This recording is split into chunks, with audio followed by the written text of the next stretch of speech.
इनको ज्ञान भी बोलते गीता जी का। और पता नहीं, हमारा तो सत्संग वैसे हमारे हिसाब से तो ठीक होता है, हम सभी भक्तों को थोड़ा थोड़ा समय देते हैं जैसा होता है। इनको ऐसा लगा होगा तो इन्होंने जलालपुरा में मेरे से कुछ बात कही थी, हमने कही हम थोड़ा थोड़ा सुधार करेंगे। लेकिन सबसे बड़ा सुधार तो ये है, हम कपड़े कैसे पहनेंगे, खाएंगे क्या, पिएंगे क्या, ये सब तो बाहरी संसार की लीला है। मात्र हमारा मन स्वच्छ होना चाहिए और प्रेम भगवान के प्रति होना चाहिए। आपका सारा काम अपने आप सिद्ध हो जाएगा, आपको करने की कुछ भी जरूरत नहीं है। हनुमान जी पीलेंडी वाली भगवान शंकर जी, परमात्मा श्री सीताराम जी, भाई जी सम्मानीय राम सिंह जी और आप सभी श्रोताओं को मेरा हृदय से सादर प्रणाम। भजन करने वालों के लिए ये बहुत अच्छा जगह है। जिन भाई बहनों से भजन नहीं होता उनके लिए ये कलयुग है। जगह जगह रामायण जी में लिखिए गोस्वामी तुलसी महाराज ने, सहु जुग सहु श्रुति नाम प्रभाव, कलि विशेष नहीं आत उपाव। राम नाम कलि अभिमत दाता, हित परलोक लोक हित महता। नाम राम को कल्प तरु कलि कल्याण वाह्यो, सुमिरत भयो भांगते तुलसी तुलसीदास। भगवान का नाम एक कल वृक्ष है। भगवान का नाम इस पृथ्वी लोक में माता पिता समान आपका परम सहायक, रक्षक है और व्यवस्थापक है। भगवान का नाम का प्रत्यक्ष प्रभाव है। आप विश्वास करके भगवान का नाम लें तो आपकी मन में जो भी इच्छा होती है भगवान के नाम से आपकी इच्छा पूर्ण होती है। भगवान का नाम अनंत प्रभावशाली है। ब्रह्म राम ते नाम बड़ परदायक वरदान। तुलसीदास ने भगवान राम से भी ज्यादा कहा है नाम को। नाम की महिमा असीम है, उसकी कोई सीमा ही नहीं। विश्वास करके अगर नाम लें तो आपका ये मनुष्य जीवन सार्थक सफल परमात्मा प्राप्ति हो जाती है। भगवान के नाम से ही होना चाहिए भीतर विश्वास। स्वामी जी महाराज ने बताया है प्यारे सज्जनों कि भगवान विश्वास से मिलते हैं। भगवान में विश्वास करना चाहिए और संसार में विवेक लगाना चाहिए।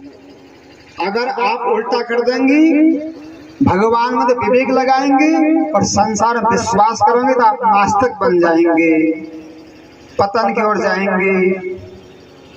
इसलिए हमेशा भजन साधन करने वाले आप सभी भाई बहनों को भगवान में विश्वास करना चाहिए और ये संसार में विवेक लगाना चाहिए।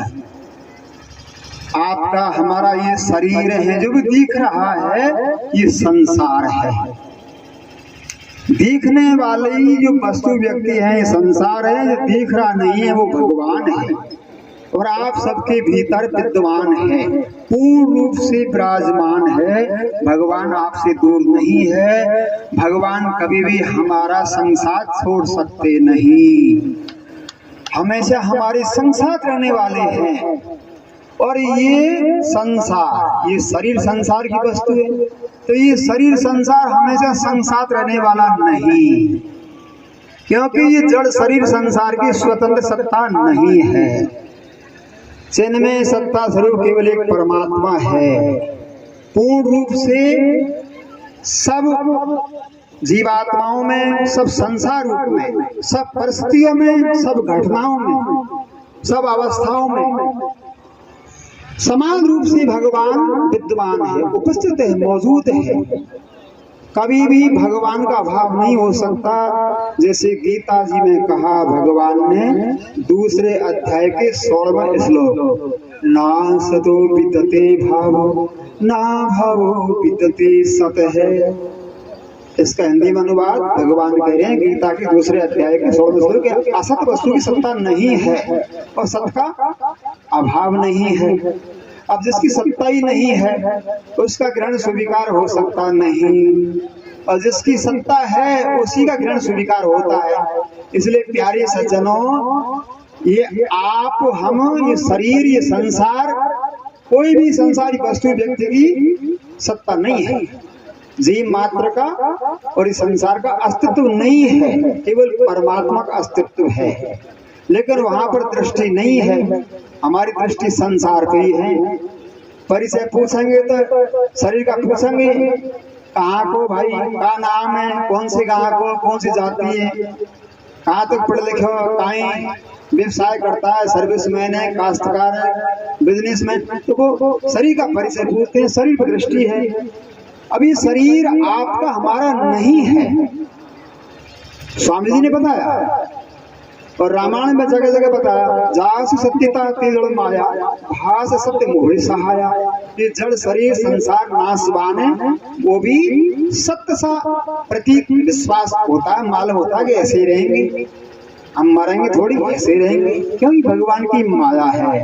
नट मरकटे सवे नचावत राम भगेश वेद सकावत, उमा दारू जो सत की नाई सवे नचावत राम गोसाही।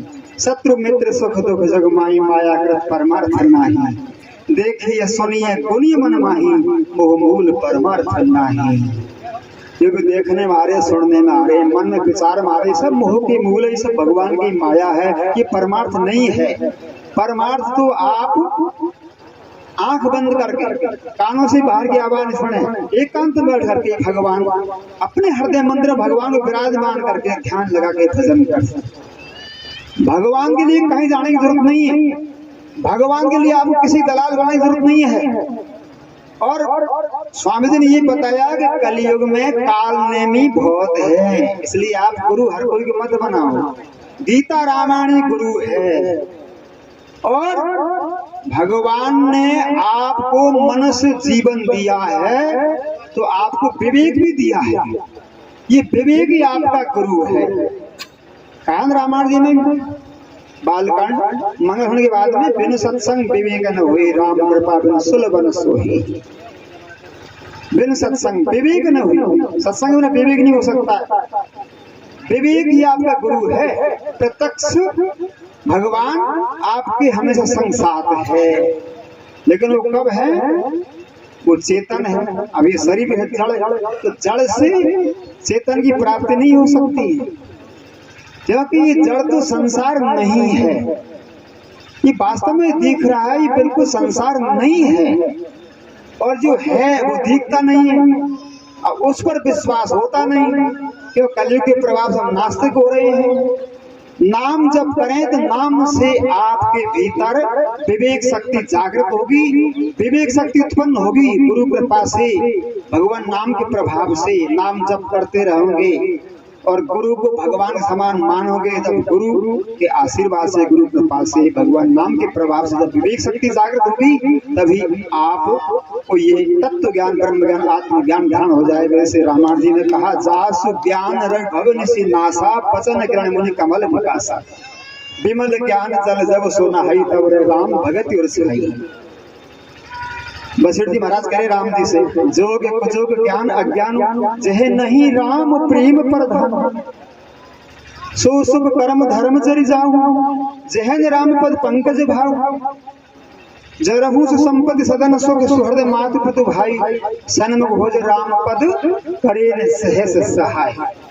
जो हजार तरह से सहायता नहीं करे, वो माता हो, पिता हो, भाई हो, सर्व सुहृदय, वो परिवार हो, वो घर हो, वो धन हो, जो भगवान के भजन हो, भगवान के धन को सम्मुख हो, सहायता नहीं करे हजार तरह से, तो वो बड़े राख हो जाए। इसलिए भगवान के भजन भक्ति के लिए ही भगवान ने बहुत ही विशेष असीम अति कृपा करते हुए आपको मनुष्य शरीर दिया है। मनुष्य शरीर मिला ही परमात्मा प्राप्ति के लिए।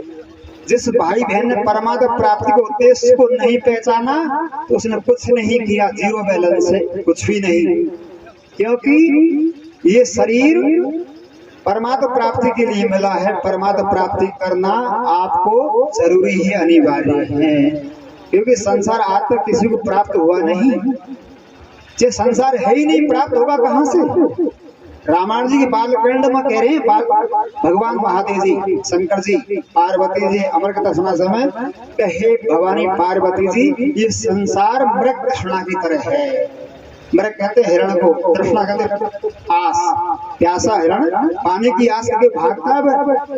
दोपहर दिन में, दोपहर के समय में सूर्य की तेज धूप में वो पानी से झकरा उठते दिखता है, तो ये पानी बह रहा है और पानी होते मिले उसको। कैसे मृग तृष्णा संसार है। आप संसार में सुख ढूंढेंगे, सुख मिलेगा नहीं, क्योंकि संसार में सुख है ही नहीं। इस गीता में कहा भगवान ने, कही अर्जुन ये संसार दुखालय है, दुखी दुख है, और न संसार में प्रेम है। संसार प्रेम नहीं, जब तो गोस्वामी दास जी महाराज लिखा रामायण जी में, सुर नर मुनि सब की रीति स्वार्थ लागी सभई कर प्रीति। और भगवान महादेव जी कह रहे हैं भवानी पार्वती जी को अमर कथा सुनाते समय, उमा राम समहित जग माही गुरु पितु मातु बंधु प्रभु नाही।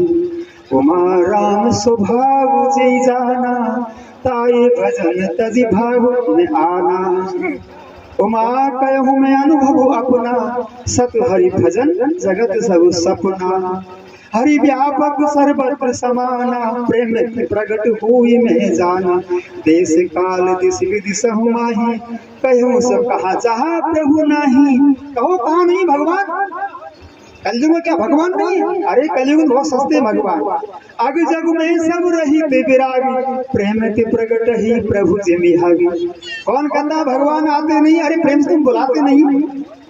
खंबे बहुत हैं, लाज भक्त चाहिए।